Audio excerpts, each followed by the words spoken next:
Hello guys, আমি রাফি আর আপনারা দেখছেন রাফিজ ইংলিশ। ইংরেজি রিডিং শেখার আরও একটি বিশেষ ক্লাসে আপনাদের সবাইকে স্বাগতম। ইংরেজি রিডিং সঠিকভাবে শিখতে হলে সবার প্রথমে আমাদের জানতে হবে ইংরেজি বর্ণের সঠিক উচ্চারণ এবং সাউন্ড। এগুলো জানি না বলেই আমাদের ইংরেজি রিডিং ভুল হয়। আপনাদের সঠিকভাবে ইংরেজি রিডিং শেখানোর জন্যই আমাদের এই স্পেশাল ফ্রি অনলাইন কোর্সটি চালু করা হয়েছে। আগের কোনো ক্লাস মিস করে থাকলে প্লেলিস্ট থেকে দেখে নিতে পারেন, নাম্বার অনুযায়ী দেয়া আছে। ইংরেজি রিডিং শেখার জন্য যা যা জানা দরকার তার সব কিছুই পেয়ে যাবেন এই কোর্সের মধ্যে, ঠিক আছে? আজকে আমরা শিখব ডাব্লিউ এর সঠিক উচ্চারণ এবং সাউন্ড সম্পর্কে। ডাব্লিউ এর সঠিক উচ্চারণটা আমরা অনেকেই জানি না। ডাব্লিউ এর উচ্চারণটা হয় উ এর মতো। নিয়মটা কিন্তু খুবই সহজ। এখন আমরা বিভিন্ন শব্দে এই ডাব্লিউ বর্ণটিকে ব্যবহার করে দেখব যে তার উচ্চারণটা কেমন হয়। যেমন দেখো, আমাদের আজকের প্রথম উদাহরণ WAR, ওয়ার। তাহলে চলো দেখি এই শব্দটির উচ্চারণটা কেমন হবে। তো দেখো, এই শব্দটির প্রথমে আছে ডাব্লিউ, সেজন্য ডাব্লিউ এর পরিবর্তে আমাদের এখানে নিতে হবে উ, কেননা এটা তো একটু আগেই আমরা শিখলাম, তাই না? তাহলে ডাব্লিউ এর জন্য নিয়ে নিলাম উ, তারপরে এ আছে, তাই নিব আ, কারণ আমরা জানি যে ইংরেজি বানানে আ বা আকারের জন্য এ বসে। সুতরাং ডাব্লিউ এ মিলে হয়ে গেল ওয়া, এবং শেষে আছে আর, যার জন্য নিতে হবে র, কেননা র এর ইংরেজির প্রতিবর্ণ হলো আর। তাহলে WAR মিলে হয়ে গেল ওয়ার। কি খুব সহজ না? বুঝতে পেরেছ? ওয়ার মানে যুদ্ধ বা লড়াই। ঠিক একই রকম শব্দও WATER, ওয়াটার।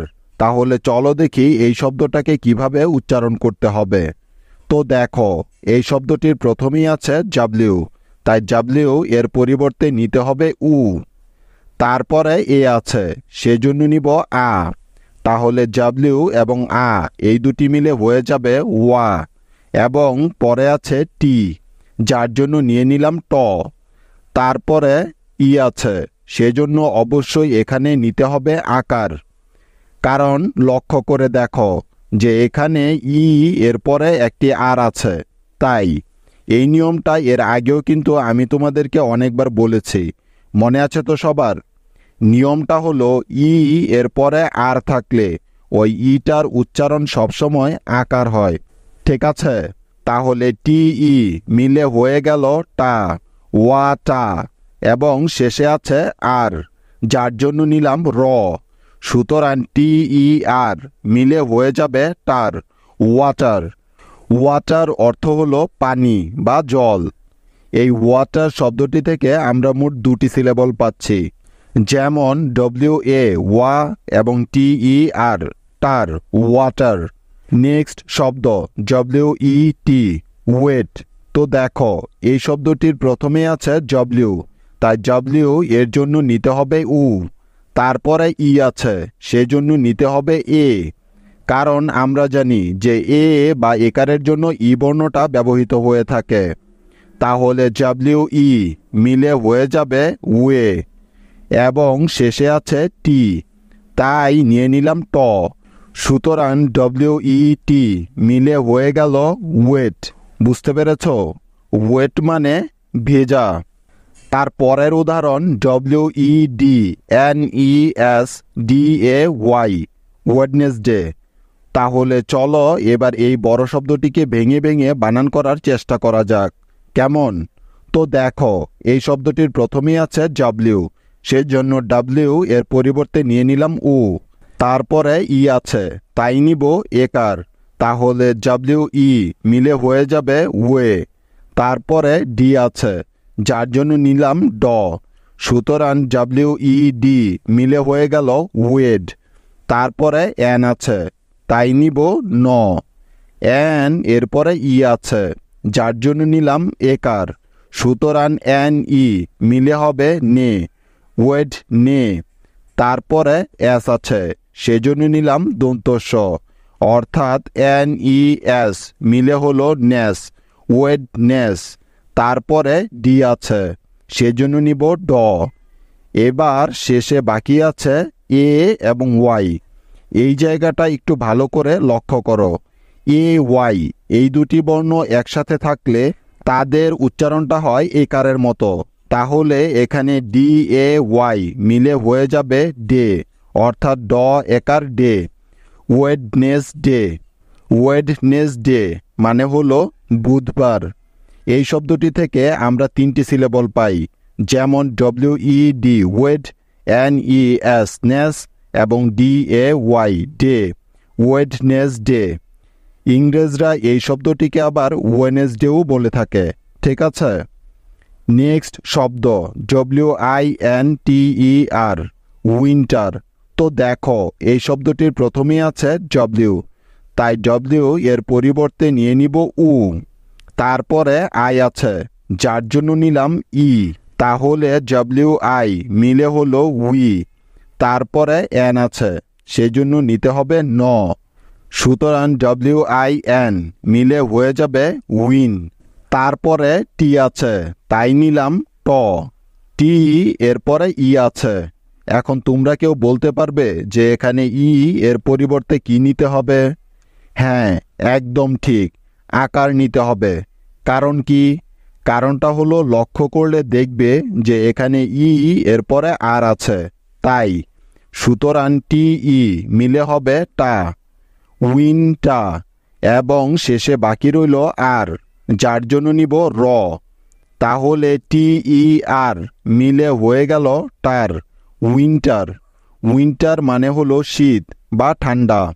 এই শব্দটি দুটি সিলেবল দিয়ে গঠিত হয়েছে, যেমন WIN উইন এবং TER টার, উইন্টার। ঠিক একই রকম শব্দ WISDOM, উইজডম। তাহলে চলো এই শব্দটির উচ্চারণ করার চেষ্টা করা যাক। তো দেখো এই শব্দটির প্রথমেই আছে ডাব্লিউ, তাই ডাব্লিউ এর জন্য নিতে হবে উ। তারপরে আই আছে, সেজন্য নিব ই, তাহলে WI মিলে হবে উই। তারপরে এস আছে, তাই নিলাম দন্তস্ব, তাহলে WIS মিলে হয়ে যাবে উইশ। তারপরে ডি আছে, যার জন্য নিয়ে নিব ড, ডি এরপরে উ আছে, তাই নিলাম উকার। সুতরাং DU মিলে হলো ডো, উইস ডো। এবং শেষে আছে এম, তাই এম এর জন্য নিতে হবে ম, সুতরাং DOM মিলে হলো ডোম, উইজডম। উইজডম অর্থ হলো জ্ঞান বা বুদ্ধি। এই শব্দটির মধ্যেও দুটি সিলেবল আছে, যেমন WIS উইশ এবং DOM ডম, উইজডম। নেক্সট শব্দ WOOD, উড। তো দেখো এই শব্দটির প্রথমে আছে ডব্লিউ, তাই নিয়ে নিলাম উ। এবার ভালো করে খেয়াল করো, এখানে দুটি উ পাশাপাশি আছে। মনে রাখবে, এরকম দুটি উ পাশাপাশি থাকলে তার উচ্চারণ সবসময় উ বা উকারের মতোই হবে। তার মানে একটি উ এর সাউন্ড যেমন হবে, দুইটি উ এর সাউন্ডও ঠিক একই রকম হবে। ঠিক আছে, মনে থাকবে তো? কারণ মনে রেখো, ইংরেজি ভাষায় একই রকম দুটি বর্ণের উচ্চারণ সবসময় একটি বর্ণের সাউন্ডের মতোই হয়ে থাকে। ঠিক আছে, সেজন্য ডাবল উ এর পরিবর্তে নিয়ে নিব ওকার, তাহলে WOO মিলে হবে উ। এবং শেষে আছে ডি, তাই ডি এর পরিবর্তে নিলাম ড। সুতরাং WOOD একসাথে মিলে হয়ে গেল উড। উড মানে কাঠ। মনে থাকবে তো? আশা করি তোমরা খুব ভালো করেই এই নিয়মটা বুঝতে পেরেছ। আজকে আমরা ইংরেজি রিডিং শেখার একটি খুবই প্রয়োজনীয় নিয়ম শিখব। ভিডিওটি শেষে আপনাদের জন্য হোমওয়ার্কও থাকবে। So let's begin. তো দেখো, আমাদের আজকের নিয়মটি হলো WH এর নিয়ম। তাহলে নিয়মটি কি? নিয়মটি হলো কোনো শব্দে WH এই বর্ণ দুটি একসাথে থাকলে তার উচ্চারণ সবসময় হু এর মতো হবে। ঠিক আছে, মনে থাকবে তো? নিয়মটি কিন্তু খুবই সহজ। কিছু উদাহরণ দেখলে সম্পূর্ণ বিষয়টি পানির মতো পরিষ্কার হয়ে যাবে। যেমন দেখো, আমাদের প্রথম উদাহরণ হোয়াট। লক্ষ্য করো, এই শব্দটির প্রথমেই আমরা পেয়ে গেলাম W এবং H একসাথে। তার মানে এখানে তাদের উচ্চারণ করতে হবে হু এর মতো, তাই তো? সেজন্য ডব্লিউ এবং এইচ এর পরিবর্তে নিয়ে নিলাম হু। তারপরে এ আছে, সেজন্য নিতে হবে আ, কারণ আমরা জানি যে আ বা আকারের জন্য ইংরেজি এ বর্ণটা বসে থাকে। ঠিক আছে, তাহলে হু এর সাথে আ যোগ করলে হয়ে যাবে হুয়া। এবার শেষে আছে টি, তাই টি এর পরিবর্তে নিয়ে নিব ট। সুতরাং হুয়া এর সাথে ট যোগ করে দিলে হয়ে যাবে হোয়াট। হোয়াট অর্থ হলো কি। বুঝতে পেরেছ তো তোমরা? খুব সহজ না? আমি গ্যারান্টি দিয়ে বলতে পারি, আমি তোমাদের যেভাবে সহজ করে ইংরেজি শেখাচ্ছি এভাবে আর কেউ তোমাদের ইংরেজি শেখাবে না। তাই ইংরেজি শিখতে চাইলে এই চ্যানেলটি এখনই সাবস্ক্রাইব করে নাও, আর যারা ইংরেজি শিখতে চাচ্ছে তাদের সাথে এই ভিডিওগুলো শেয়ার করে দাও। এখন দেখো আমাদের নেক্সট শব্দ হুয়েন। তো দেখো এই শব্দটির প্রথমেই আমরা পেয়ে গেছি ডব্লিউ এবং এইচ একসাথে। তার মানে এখন এদের উচ্চারণটা করতে হবে হু এর মতো, কি তাই তো? তাহলে ডব্লিউ এইচ এর পরিবর্তে নিয়ে নিলাম হু। তারপরে ই আছে, যার জন্য নিতে হবে এ, কারণ আমরা জানি যে এ বা একারের জন্য ইংরেজি ই বর্ণটা বসে থাকে। তাহলে হু এর সাথে এ যোগ করে দিলে হয়ে যাবে হুয়ে, অর্থাৎ WHE মিলে হয়ে গেল হুয়ে।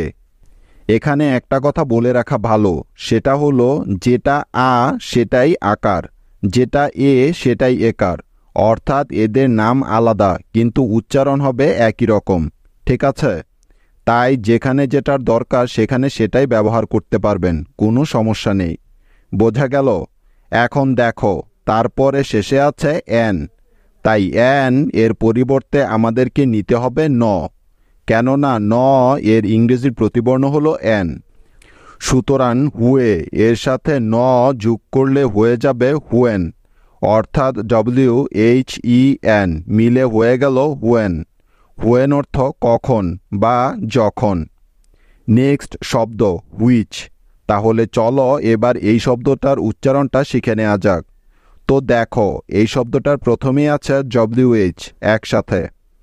এখন তোমরা বলো তো যে এই WH এর পরিবর্তে এখানে কি নিব আমরা? একদম ঠিক, হু নিতে হবে, তাই তো? কারণ এটাই হলো নিয়ম যেটা আজকে আমরা শিখলাম, তাই না? সেজন্য WH এর পরিবর্তে নিয়ে নিব হু। তারপরে আই আছে, যার জন্য নিতে হবে ই, কেননা আমরা জানি যে ই বা ইকারের জন্য আই বসে থাকে। তাই হু এর সাথে ই যোগ করলে হয়ে যাবে হু ই। এখন শেষে বাকি আছে CH, তাই CH এর পরিবর্তে নিতে হবে চ, কারণ এটা আমরা আগেও অনেকবার শিখেছি যে চ এর জন্য CH এই দুটি বর্ণ একসাথে বসে থাকে, তাই তো? সেজন্য নিয়ে নিব চ। সুতরাং হু ই এর সাথে চ যোগ করলে হয়ে যাবে হুইচ, অর্থাৎ WHICH মিলে হবে হুইচ। হুইচ মানে হলো কোনটি বা যেটি। ঠিক আছে, মনে থাকবে তো? নেক্সট শব্দ হুইল। এখন খেয়াল করে দেখো যে এই শব্দটির প্রথমে আছে WH একসাথে, তাই WH এর পরিবর্তে নিতে হবে হু, কি তাই তো? মনে আছে তো নিয়মটা? তারপরে আছে ডাবল ই, অর্থাৎ দুইটা ই একসাথে আছে, তাই না? সেজন্য ডাবল ই এর পরিবর্তে নিতে হবে ই। কারণ এই কথাটা খুব ভালো করে মাথায় রেখো যে কোনো শব্দে দুটি ই একসাথে থাকলে তাদের উচ্চারণ সবসময় ই এর মতো হয়ে থাকে। ঠিক আছে? তাই এই দুটি ই এর পরিবর্তে নিয়ে নিচ্ছি ই। তাহলে হু এর সাথে ই যোগ করলে হয়ে যাবে হু ই। এখন বাকি আছে এল, যার জন্য নিতে হবে ল। সুতরাং হু ই এর সাথে ল যোগ করলে হয়ে যাবে হুইল, অর্থাৎ WHEEL মিলে হয়ে গেল হুইল। হুইল অর্থ চাকা। বোঝা গেল? নেক্সট শব্দ হুয়েট। লক্ষ্য করো এই শব্দটির প্রথমে আছে WH একসাথে, যার জন্য নিতে হবে হু। তারপরে ই আছে, সেজন্য নিয়ে নিব এ। তাহলে হু এর সাথে এ যোগ করলে হয়ে যাবে হু এ। এবং শেষে আছে টি, তাই টি এর পরিবর্তে নিয়ে নিলাম ট। সুতরাং হু এর সাথে ট যোগ করলে হয়ে যাবে হুয়েট, অর্থাৎ WHET মিলে হয়ে গেল হুয়েট। হুয়েট অর্থ ধার করা বা শান দেয়া। ঠিক আছে, আমাদের নেক্সট শব্দ হুম। তাহলে দেখো, এই শব্দটির প্রথমে আছে WH একসাথে। এখন তোমরা কেউ বলতে পারবে যে WH এর পরিবর্তে এখানে কি বসবে? হ্যাঁ, একদম ঠিক। WH এর পরিবর্তে এখানে হু নিতে হবে। তারপরে উ আছে, যার জন্য নিলাম উ।